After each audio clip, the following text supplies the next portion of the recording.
They live, we sleep. These words were used to promote John Carpenter's iconic 1988 sci-fi horror film, They Live.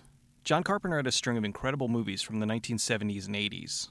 While none of them have gone on to be as successful as Halloween, they've all gone on to be considered classics in their own rights, and are often considered some of the best films of all time. They Live was John Carpenter's last film of the 80s, and it was the perfect one to end out the decade. John Carpenter was disgusted by Reaganomics, the economic policies in place at the time by the then-President Ronald Reagan. Unemployment was up while consumerism was out of control. He decided to make his statement against this by creating a sly satire that poked fun at the corruptive nature of the rich. He took inspiration from a short story called 8 O'Clock in the Morning by Ray Nelson. The story was about a man named George Nada who woke up from a hypnotism to see that aliens were living among us. They were subliminally controlling us in every facet of our lives. The story did have the subliminal messages on billboards, the news, and just about everywhere, which Carpenter included in the movie. He took it a step further and made the aliens the upper class, and they were manipulating the poor for their own nefarious means. Essentially, Republicans were evil aliens disguised as humans. He was watching television and was disgusted by the rampant commercialism. Everything was designed to sell us something. Carpenter had also done research into an event called the Brunswick Affair. In the 1960s, scientists discovered that if you put a certain emitter inside of a television, they could play suggestions in the viewer. These devices were planted in Brunswick televisions, and during commercials, it made the viewers actively go out and purchase large quantities of whatever product it told them to. Years later, the whole thing came out as a fake documentary, but the concept of this was still something not outside of what many companies would do if they were able to get around the legalities of it. The lead character's name in the story was Nada.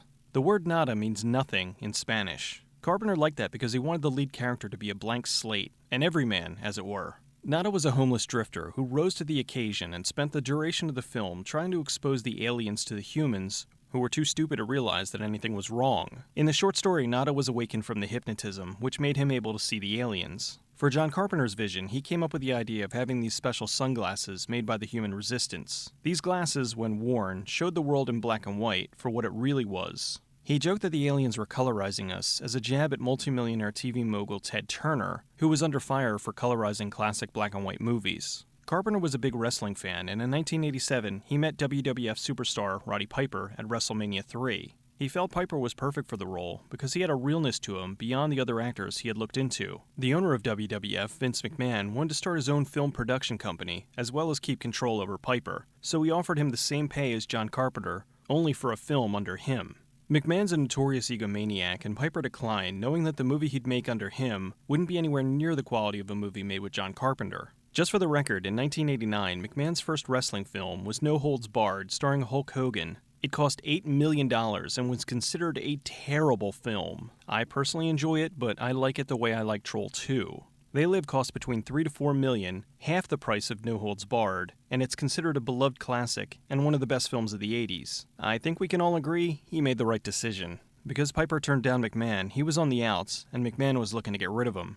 Carpenter had worked with David Keith on The Thing, and he had him specifically in mind when he wrote the character of Frank. Carpenter brought Meg Foster on board to play Holly, the upper-middle-class woman who gets caught up in the middle of the conspiracy. As the production moved forward, Keith David and Roddy Piper became friends. David helped Piper with his acting, and Piper helped David with his fighting. This, of course, was leading to one of the most famous brawls in movie history. John Carpenter wanted a knockdown, drag-out fight, in the vein of the John Wayne-Victor McLachlan fight in The Quiet Man. The fight was choreographed by stunt choreographer Jeff Imada. John Carpenter liked Imada so much that even though he hired a man and a woman specifically to play the aliens in the film, he ended up having Imada put on the makeup to play almost every alien in the movie, both the men and the women.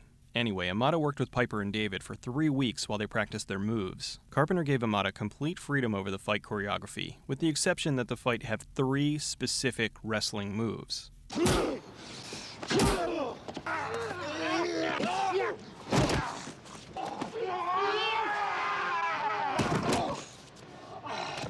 To help make the fight look more realistic, they took the stunt mats and painted them to look like concrete.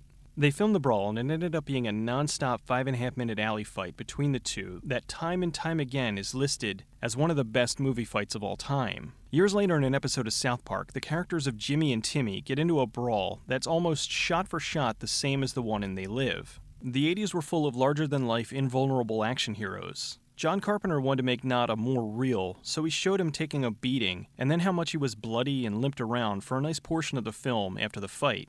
This helped to make the character feel much more like a real person and not a caricature of a superhero. John Carpenter brought in Gary Kibbe as his director of photography, who he had worked with before on Prince of Darkness. He helped to bring a distinct look to the film and went on to work with Carpenter on almost all of his films he made in the 90s. Carpenter composes all the music for his films, and he teamed up with Alan Howarth again for this one. After the film was shot, he was watching it without any sound. He came up with a bass lick that was timed to Piper's walk. He and Howarth then expanded upon it, and it eventually became the bluesy score that plays throughout the film.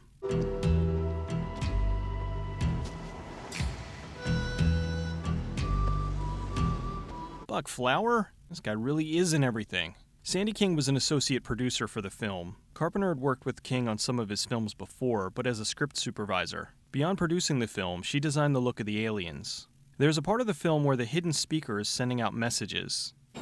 Sleep. Sleep. The voice you hear is John Carpenter's slowed down. The signs in the movie were all matte paintings. For the scene where Meg Foster hits Piper with a bottle, the first few times she hit him with the bottle, it didn't break. When he falls out the window, the stuntman they used was one who frequently works with Arnold Schwarzenegger. Carpenter wanted to make the film look as realistic as possible, and also wanted to do some good, so instead of actors, he hired a large group of homeless people to play homeless people. That way, for a few weeks, these people were able to get paid and have hot meals. Even for people who don't know this movie, they know this classic line. I have come here to chew bubblegum and kick ass. And I'm all out of bubblegum. The line was one that Piper came up with that he was going to use as a wrestling taunt. John Carpenter loved it so much he put it in the film.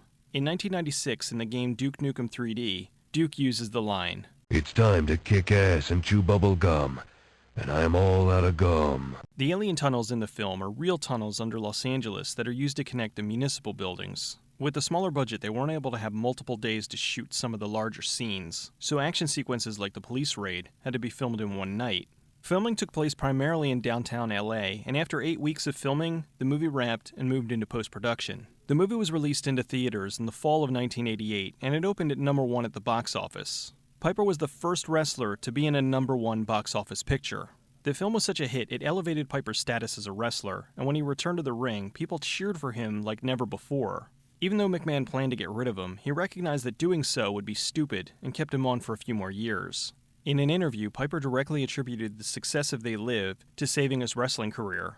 The success of the film was short-lived, though, and it only spent 2 weeks in the top 10. Most critics at the time disliked the film. They called it flat, disappointing, and shallow. Here we are 26 years later, and the film is heralded as a triumph, further proving that most critics have no clue what they're talking about. Street artist Shepard Fairey credits the film as the inspiration for his Obey design. They Live is an incredible film. It's just as relevant now as it was back then, maybe more so. Commercialism was bad in the 80s, but now it's absolutely out of control. Product placement is more blatant than before. Your favorite shows are interrupted with commercials in the TV show.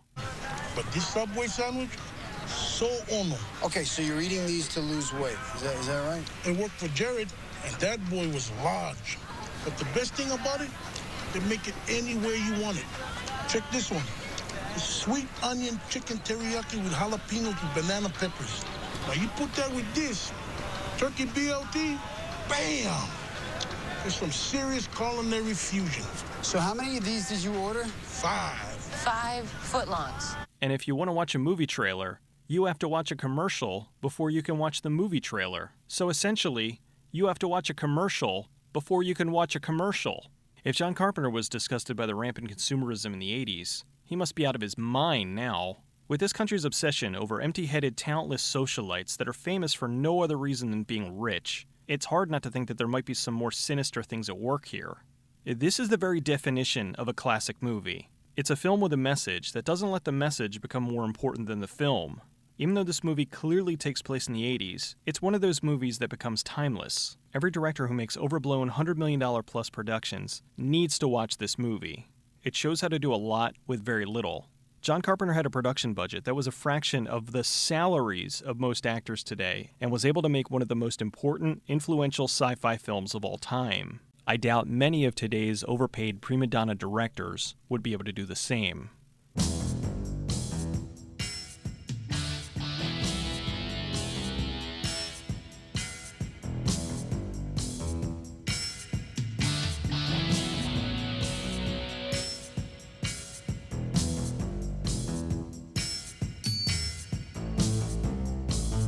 Also, that poster is amazing. We don't need pessimism. There are no limits. We It must figures look it would to be the something strength like of this. our nation.